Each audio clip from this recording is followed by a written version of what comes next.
Tadi membasuh orang wudhu sebanyak 3 kali.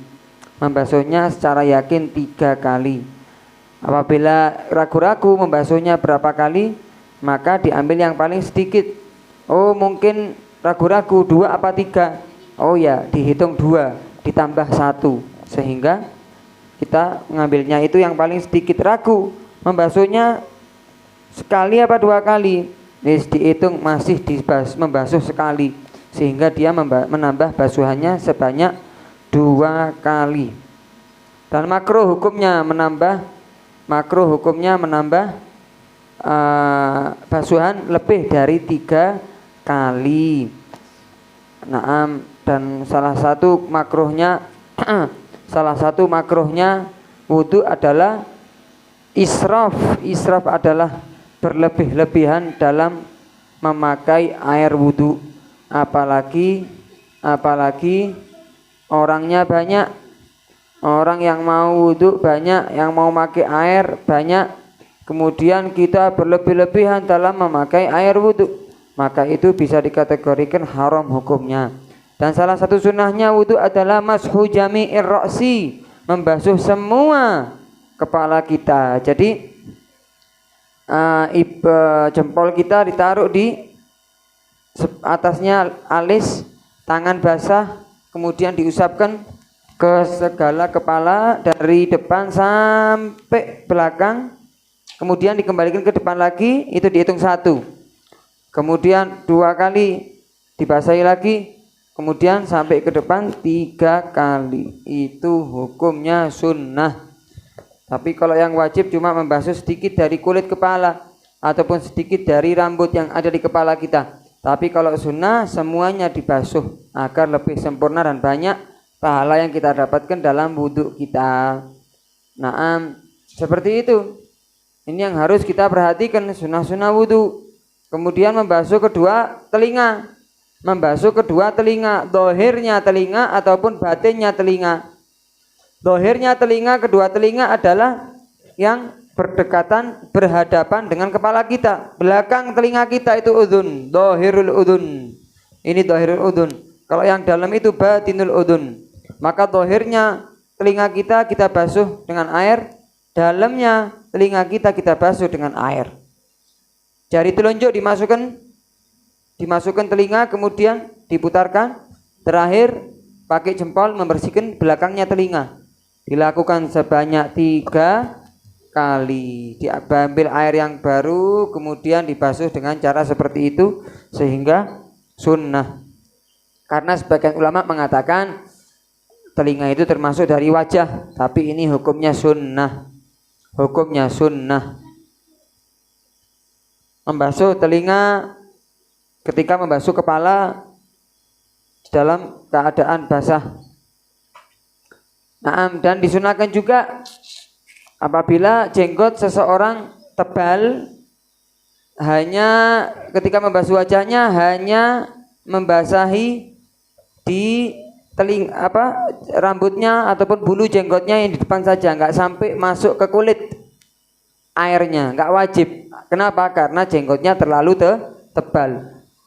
Warna kulit yang di atas rambut jenggot tadi ini nggak kelihatan, maka itu adalah jenggot yang tebal, maka hanya diwajibkan membasahi rambutnya saja tanpa menyampaikan air ke warna kulit. Beda halnya apabila jenggot seseorang itu tipis sehingga warna kulitnya kelihatan, maka kulitnya harus terkena air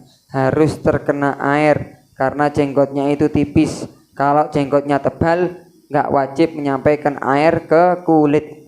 Ya. Wa takhililul lihyatil kathifa. Bagaimana kita mengetahui jenggot yang tebal ataupun yang tipis?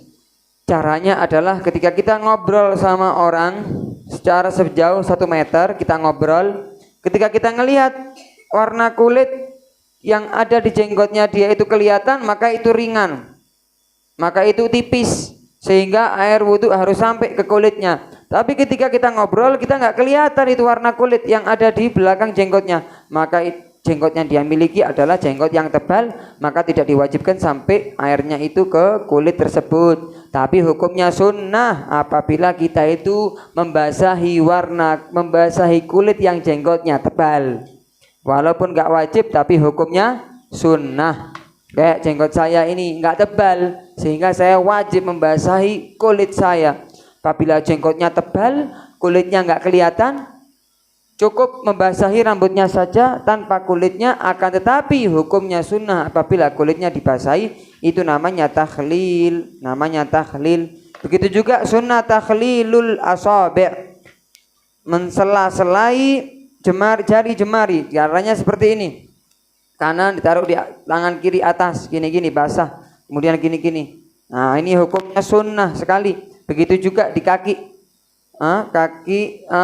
jentik ya, pinsir yang kiri dimasukkan ke sela-sela dari bawah kaki kanan juga dan kaki kiri. Itu hukumnya sunnah, dan disunahkan kita memperpanjang basuhan wudhu kita melebihi batasan wajib wajah kita maupun tangan dan kaki kita, karena kita bisa dikenali oleh Nabi Muhammad SAW dari bekas air wudhu kita. Maka siapa yang bisa memperpanjang batasan wudhunya, hendaknya dia melakukannya. Seperti itu ya. Naam.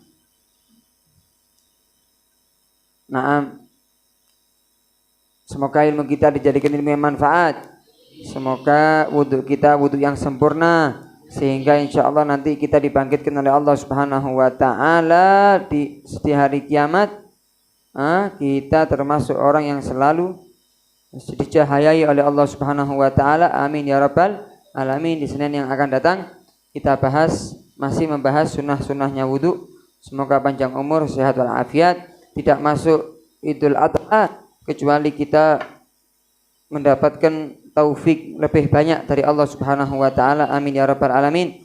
Sehingga bisa menikmati daging kambing setiap hari. Semoga sehat walafiat. Rabbana a'tarafna bi annana iktarafna wa annana asrafna.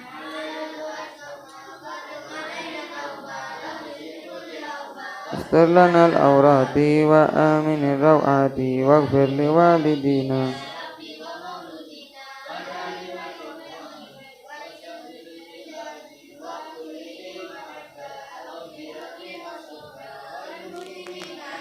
Amin rabbi isma fadlan wajudan manna bil mustafa.